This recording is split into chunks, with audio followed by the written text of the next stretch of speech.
Позвольте поприветствовать вас от лица организаторов Поезда Победы. Поезд Победы – это уникальный, первый в мире иммерсивный передвижной музей с эффектом погружения. Поезд Победы – федеральный проект, потому что бестях хахайригат тулезин хагалата дияхай, бастыгы остановка табу бестях, алда нерюнгри, он там бе кылгастыгатар була хатта бу Гүлбалтыстан 3 күн бу поезд станция нижи бестях хавлелега, он тайнан тон бу оскола олро средне профессиональное образование, он высшее образование ларкене манна кален каттахтар бүгүн уже тон урттары береметтен уже бара турар. Этергел тон поезд бете 12 составтан вагондан турар. Мана булланы тон тобар хәри кеминәге хәри хәддә хагалымтан хагалан бүтүр тон этергел иле харахар бәян ки көрөнгөн хәддә побутун бартын көрөн хаңынын тохунан бартын. Поезд Победы – это уникальный состав. Это первый в мире иммерсивный передвижной музей с эффектом погружения. В свое движение поезд отправился в октябре 2020 года из Москвы, с Белорусского вокзала. На сегодняшний день мы уже несколько раз пересекли всю страну, от Крыма до Владивостока. Мы работали на Черном море и Тихом океане.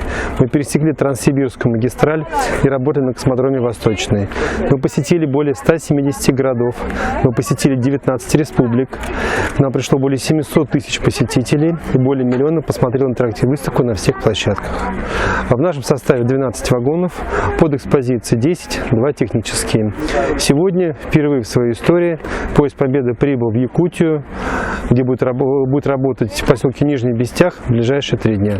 Посещение поезда – это мероприятие бесплатное. Для того, чтобы к нам прийти, нужно пройти регистрацию на сайте Поезд Победы и в назначенное время прийти на экскурсию. Нас очень тепло встретили, большое спасибо принимающей стране. Все очень организовано, все довольно оперативно. С 10 утра к нам стали ходить школьники. Надо отметить, что наш состав никого не оставляет равнодушным. От нас выходит либо задумчиво, либо со слезами на глазах. Поезд вызывает настоящие эмоции. Если вызывает настоящие эмоции, значит мы работаем не зря. Технический поезд Победы очень сложно сделан. У нас более 4000 единиц оригинального реквизита, более 150 фигур, оригинальный свет, театральный звук, вибродинамики.